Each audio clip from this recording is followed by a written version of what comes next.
kúzelníci vždy ohromovali publikum svojimi neuveriteľnými, no zdanlivo nemožnými trikmi. Či už ide o to, že nechajú kartu lietať medzi rukami, alebo sa vznášajú vo vzduchu, vyčarujú holuby s plameňou, alebo okamžite premenia vodu na ľad, tieto kúsky nikdy neprestávajú udivovať. Dnes vám preto odhalíme tajomstvá najnebezpečnejších kúzelníckych trikov. Číslo 1. Houdiniho najväčší únik. Houdiniho únik z čínskej vodnej mučiarne zostáva jedným z najpozoruhodnejších a najviac oslavovaných kúskov v histórii mágie. Toto konkrétne vystúpenie predviedlo jeho bezkonkurenčné schopnosti a zmysel pre dramatickosť, keď ohromil publikum tým, že sa oslobodil zo zložitého vodného zariadenia, zatiaľ čo bol zavesený dole hlavou. Atmosféra v divadle bola nabitá očakávaním a úžasom, keď diváci fascinovane sledovali, ako sa Houdini ocitol v zdanlivo nemožnej situácii. Často sa vynára zvedavosť ohľadom zložitých zariadení, ktoré boli upevnené na Houdiniho tele počas tohto úniku. A ľudia sa pýtajú, ako sa mu podarilo prekonať také prepracované mechanizmy. Kľúčom k Houdiniho úspechu bola jeho dôkladná príprava a prešibané taktiky, ktoré používal na oklamanie publika. Jeho asistenti ho starostlivo upevnili do polohy hlavou dolu pomocou skutočných zámkov, čím vytvorili dojem, že je v bezvýchodiskovej situácii. Diváci však netušili o jemnej technike, ktorá Houdinimu umožnila manipulovať so zámkovými kolíkmi a nakoniec sa oslobodiť zo svojich pút. Bolo to zručné kúzlo, ktoré uchvátilo a zmiatlo všetkých prítomných. Odhalenie tajomstiev za týmto ikonickým kúzelníckym trikom ponúka pohľad do Houdiniho geniality a umenia ilúzie. Ponorenie sa do detailov takýchto vystúpení prebúdza pocit údivu a obdivu k oddanosti a zručnosti, ktoré sú potrebné na ich bezchybnú realizáciu. Uvažovanie o majstrovstve kúzelníkov, ako bol Houdini, vedie k predstavám o tom, aké by to bolo zažiť podobný scenár a prekračovať hranice reality a vnímania prostredníctvom umenia mágie. Číslo 2. David Copperfield a píla smrti. David Copperfield, slávny kúzelník klasického formátu, predviedol magický trik s pílou smrti, pri ktorom sa zdalo, že sa pomocou veľkej píly rozdelil na dve časti. Táto ilúzia, ktorá bola mimoriadnym kúskom, skrývala šikovné tajomstvo, ktoré nechalo divákov po celom svete ohromených a zmetených. Pri tomto vystúpení Copperfield nie je sám. Pomáha mu ďalšia osoba, ktorá dokončuje ilúziu rozdelenia. Ich pozícia vytvára dojem, že je jeden človek rozdelený na dve polovice. Kľúčom je špeciálne navrhnutý stôl zmára medzi jeho časťami, ktorá umožňuje, aby píla prešla bez toho, aby spôsobila škodu. Tento stôl je starostlivo vytvorený so skrytými priehradkami a precíznym inžinierstvom, aby ilúzia pôsobila dokonale a uveriteľne. Copperfield ohýba svoje telo do stola, zatiaľ čo horná časť tela jeho asistenta zostáva skrytá pod stolom. Synchronizácia a umenie za touto ilúziou sú skutočne obdivuhodné. Keď píla klesá, zdá sa, že Copperfieldovo telo je prepílené na polovicu, ale v skutočnosti je bezpečne skrútený vnútri stola, zatiaľ čo asistentové nohy vytvárajú vizuálny trik z druhej strany. Toto vyžaduje dokonalé načasovanie, koordináciu a mnoho tréningu, aby sa trik podaril bezchybne. Geniálnosť tejto ilúzie spočíva v jej schopnosti hrať sa s vnímaním divákov. Pomocou odklonenia pozornosti a sily sugestie Copperfield a jeho tím vytvárajú vizuálny spektákel, ktorý popiera logiku a prebudza predstavivosť. Diváci, uchvátení dramatickosťou a nebezpečenstvom vystúpenia, sa nechávajú vtiahnuť do kúzla a zabúdajú klásť otázky o mechanizmoch, ktoré za tým stoja. Už si sa niekedy pokúsil zohnúť iPhone v jeho strede? Asi nie. No Dynamo predviedol tento neuveriteľný trik priamo na ulici, kde iPhone v strede akoby rozkrútil a vytvoril rozdelenú obrazovku, aby ho potom znova spojil. Tento trik je ohromujúci a ukazuje moderný vývoj kúzel, kde sa technológia spája s tradičným kúzelníckym umením. Ako to urobil? Tu je trik. Dynamo použil presne vyrezaný polovičný zadný kryt iPhoneu, ktorým šikovne prekryl obrazovku. Najprv ukázal divákom zadnú stranu telefónu, potom ho oboma rukami prikryl a otočil, aby odhalil obrazovku so zakrytým polovičným zadným krytom. Tento prešibaný trik s rekvizitami a odvedením pozornosti vytvára ilúziu, že telefón bol rozkrútený na polovicu. Číslo 3. Levituje dievča vo vzduchu. Všetci sme už videli úchvatnú scénu, kde sa krásne dievča vznáša vo vzduchu na drevenej doske, pričom okolo nej prechádza kruh, aby diváci verili, že ju nepodopierajú žiadne šnúrky ani tyče. Je to očarujúci moment, ktorý podnecuje predstavivosť a necháva divákov v úžase. To je skutočne magické však? V skutočnosti to vôbec nie je mágia. Drevená doska je podopretá silným hydraulickým piestovým mechanizmom. Tento prepracovaný systém je šikovne ukrytý, keď kúzelník vstúpi na pódium a zaujme svoju pozíciu, čím vytvorí ilúziu levitácie. Plynulá integrácia technológie a showmanstva je tým, čo robí túto ilúziu tak presvedčivou. Pod kúzelníkovou nohou je skryté tlačidlo, ktoré ovláda pohyb dosky. Tomu umožňuje jemne upravovať výšku a polohu dosky bez toho, aby si to publikum všimlo. Ale skutočná otázka znie, ako môže kúzelník prechádzať kruhom okolo dievčaťa bez toho, aby odhalil tajomstvo. To je zaujímavé a odpoveď spočíva v geniálnom dizajne podpory v tvare písmena S. Podporná tyč v tvare S je navrhnutá tak, aby umožnila kruhu pohybovať sa pozdĺž zakrivenej dráhy, hladko sa posunúť na jeden koniec a potom späť.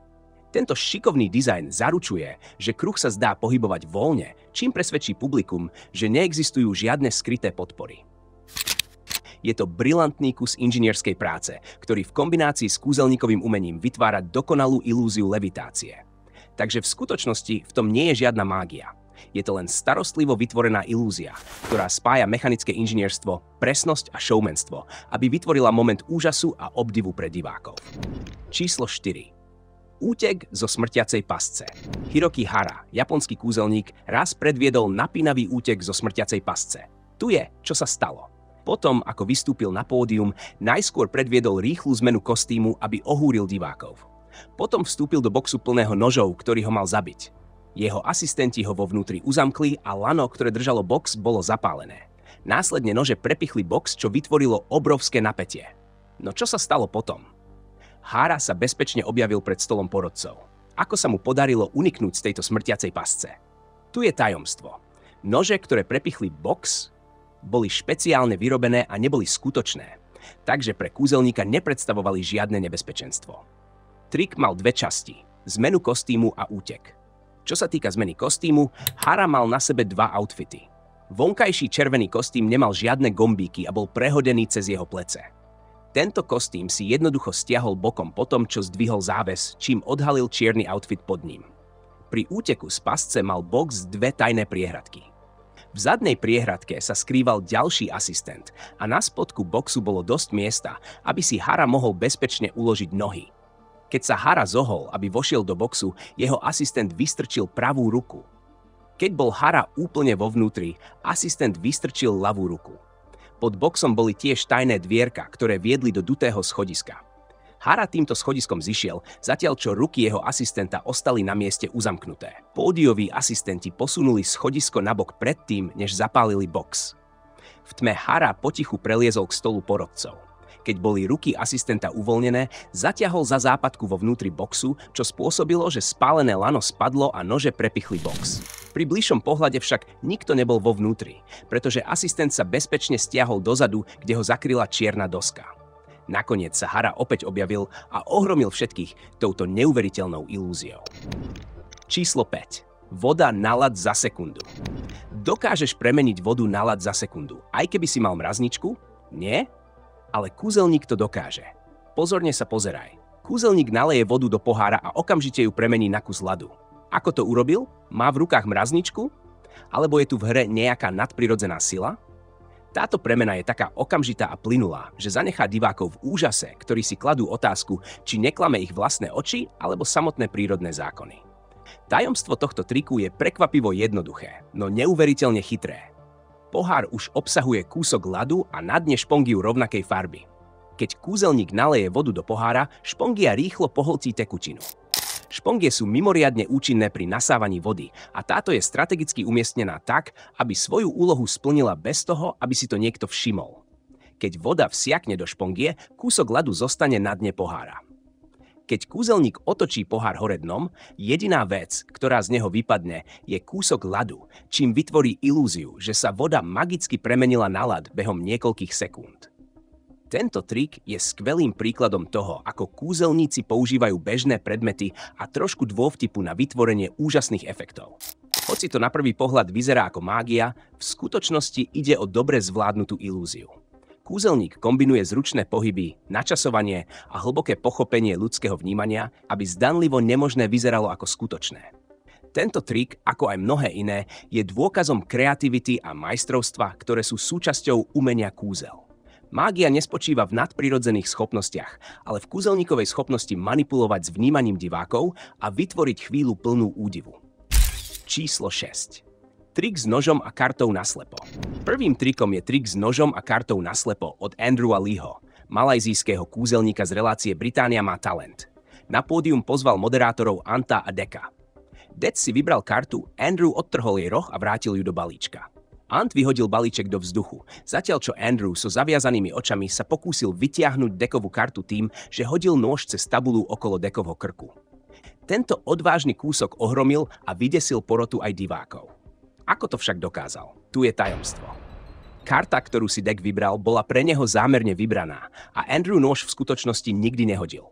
Nôž, ktorý sa objavil na cieľovej tabuľke, bol predtým nainštalovaný s rovnakou dvojkou sets. Tu je, ako to fungovalo.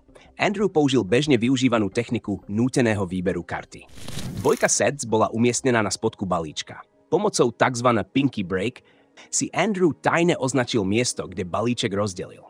Keď Dek povedal stop, Andrew pustil všetky karty pod týmto označením, čím Dekovi na silu podsunul dvojku sets. Andrew potom odtrhol roh tejto karty a vložil ju späť do balíčka. Karty následne podal Antovi, aby ich hodil do vzduchu. Dvojka sets na cieľovej tabuli bola tiež predom narezaná a pripevnená k nožu. Obe karty boli naraz narezané tak, aby presne zapadli. Horná karta bola úplne narezaná a vložená do tabule, zatiaľ čo spodná bola narezaná len z polovice. Počas vystúpenia Andrew nasledoval predrezanú líniu, aby odtrhol roh, čím zabezpečil, že sa perfektne zhodoval s kartou na tabuli. Odtrhnutá karta, ktorú Ant hodil do vzduchu, bola prilepená k inej karte pomocou obojstrannej lepiacej pásky, čo sťažilo jej identifikáciu. Nôž, ktorý Andrew predstieral, že hodí, bol pripevnený na elastickú šnúru skrytú v jeho rukáve. Keď Ant hodil karty, Andrew len predstieral hod noža, ktorý sa okamžite stiahol späť do jeho rukáva.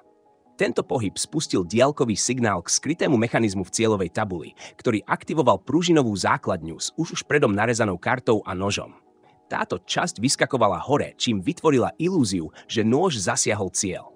Pri spomalenom zábere možno vidieť, ako karta aj nôž vyskočia z tabule pomocou pružiny. Tento zložitý trik demonstruje Andrewovú šikovnú prezentáciu. Číslo 7. Trik s kartónom od mlieka za barom. Matt Frankso, víťaz 9. série súťaže Amerika má talent, sa v 12. sérii vrátil, aby opäť ohromil porotu. Tentoraz predviedol niečo unikátne. Priniesol si kartón od mlieka a začal z neho nalievať nápoje. Naplnil pohár mliekom, čo nikoho neprekvapilo. Keď však vzal ďalšie poháre, začali sa diať podivuhodné veci. Matt zázračne vytvoril pomarančový džús a pokračoval v nalievaní celkom 6 rôznych nápojov, vrátane vody. Posledný nápoj, ktorý nalial, bola limonáda. Potom pozval porodcov, aby nápoje ochutnali a zdalo sa, že sú spokojní, najmä Simon, ktorý dostal chladené pivo. Nakoniec Matt roztrhol kartón, aby dokázal, že nešlo o žiadny trik a všetko bolo férové. Ako to teda dokázal? Bol kartón upravený. Predtým, ako odhalíme tajomstvo, ak ste sa ešte neprihlásili na odber nášho kanála, určite to urobte a kliknite na zvonček, aby ste dostávali okamžité upozornenia na naše nové videá. A teraz sa rýchlo pozrime na tajomstvo. Niektorí by si mohli myslieť, že trik spočíva v kartóne s viacerými priehradkami na rôzne tekutiny. No tak to nie je. Matt na konci predviedol, že vo vnútri kartónu nebol žiadny podvodný mechanizmus. Odkiaľ teda prišli tie nápoje? Tajomstvo bolo v pohároch, nie v kartóne. Kartón bol naplnený obyčajnou vodou, ktorú nalial do všetkých pohárov. Keď Matt zdvihol každý zo 6 pohárov, vyzerali prázdne, no 5 z nich malo na dne ukryté rôznofarebné prášky. Jediný skutočne prázdny pohár bol ten, do ktorého nalial vodu, čo ukázal publiku, aby si získal ich dôveru. Ostatné poháre mali dná s prielbinami, kde bol prášok ukrytý. Diváci prášok nevideli, pretože Matt držal poháre za spodok, čím ho skryl, kým ich plnil. Keď nalieval vodu, tá sa zmiešala s práškami, čo vytvorilo ilúziu, že mlieko sa premieňa na rôzne nápoje. Iba posledný pohár obsahoval prášok na limonádu, ktorý bol pitný. Pri nalievaní vody do posledného pohára bolo možné vidieť, že z kartónu naozaj tiekla voda. Okrem limonády však ostatné tekutiny neboli pitné. Ochutnali ich porodcovia naozaj? Tácka s nápojmi bola vymenená za takú, ktorá obsahovala skutočné nápoje. Po strihu kamery sa objavil Mattov asistent, ktorý tajne vymenil tácky, zatiaľ čo Matt hovoril s Tyrou, čím všetkých rozptýlil. Žiaľ, kamera tento moment nezachytila. Pred výmenou nemalo pivo žiadnu penu, ale po výmene malo dokonale hustú penu. Tieto dva zábery potvrdzujú, že tácka bola vymenená. Na prvom obrázku bola hladina mlieka nižšia ako hladina vody, ale na stole pred porodcami boli hladiny rovnaké. Takto boli porodcovia oklamaní touto úžasnou ilúziou. Číslo 8. Levitácia karty z balíčka. Je neuveriteľne ťažké predvídať, na čo ostatní myslia alebo čo pozorujú. No pre kúzelníkov je to zvládnutelný kúsok. V tejto ilúzii kúzelník inštruuje, aby ste si náhodne vybrali kartu z balíčka a vrátili ju späť. Keď balíček vloží do pohára, vykoná magické gestá, pričom sa zrazu objaví práve vybraná karta. Tajomstvo tohto triku spočíva v tom, že náhodne vybraná karta je vrátená do balíčka presne tam, kde si kúzelník želá. Potom zakrie balíček s zvyšnými kartami a nakoniec použije špeciálne navrhnutú kartu ako oporu. Táto špeciálna karta je vybavená protizávažím, ktoré zdvihne malú podložku, keď je karta prevrátená. Malá bodka vosku na tejto podložke sa prilepí na kartu, ktorá sa potom zdvihne nahor a vyskočí z balíčka. Číslo 9. Plechovka na karte. Postaviť fľašu alebo plechovku na kartu je úžasný magický trik. Je to jeden z tých kúskov, ktorý zaujme publikum a nechá ich premýšľať nad kúzelníkovým tajomstvom. Všetci sme videli pôsobivé balancovanie kúzelníkov v televízii, na živých vystúpeniach alebo dokonca na sociálnych sieťach. Tento konkrétny trik, známy ako plechovka na karte, je obzvlášť fascinujúci vďaka svojej jednoduchosti a efektívnosti. Poďme sa pozrieť, ako sa tento trik vykonáva. Kúzelník začína tým, že vezme zdanlivo obyčajnú kartu a položí na ňu plechovku. Po niekoľkých zdanlivo magických pohyboch a mávnutí rukou, plechovka zázračne stojí vzpriamene na karte, čím vzdoruje gravitácii a logike. Publikum zostane v úžase, premýšľajúc, ako je takýto kúsok vôbec možný. Avšak tajomstvo spočíva v šikovnej príprave. Pri bližšom preskúmaní zadnej strany karty je zrejmé, že dve karty sú v skutočnosti prilepené k sebe. Tieto karty sú zohnuté od stredu tak, aby vytvorili tvar T. Tento geniálny mechanizmus poskytuje potrebnú oporu na vybalancovanie plechovky alebo fľaše na vrchu karty. Záhyb v kartách vytvára pevný základ, ktorý ľahko unesie váhu plechovky. A trik tak vyzerá magicky pre nič netušiace publikum. Kúzelníkova zručnosť spočíva v bezchybnom prevedení triku, vďaka čomu publikum nikdy netuší, že v pozadí sa skrýva oporná štruktúra. Starostlivým skrytím prehnutých kariet a plynulým vystúpením kúzelník vytvára dokonalú ilúziu, ktorá vzdoruje fyzikálnym zákonom. Tento trik je dôkazom kúzelníkovej schopnosti spojiť jednoduchosť so showmanstvom a vytvoriť tak moment úžasu a obdivu pre divákov. Aj keď trik plechovka na karte môže po odhalení svojho tajomstva stratiť svoje kúzlo, zostáva brilantným príkladom toho, ako jednoducho a dobre prevedená ilúzia dokáže zaujať a potešiť publikum, dokazujúc, že niekedy je skutočná mágia v metóde. Číslo 10. Jamie Raven a trik s citrónom. Jamie Raven, známy svojimi fascinujúcimi vystúpeniami v show Britain's Got Talent, predviedol ohromujúce finále s citrónovým trikom, ktorý zahňal porodkyňu Alešu Dixon. Trik bol jednoducho úchvatný a nechal divákov v úžase. Z citróna, ktorý bol od začiatku vystúpenia v celku a na očiach publika, Jamie vytiahol podpísanú bankovku akoby z ničoho. Trik začal tým, že Jamie zložil bankovku, ktorú Aleša podpísala.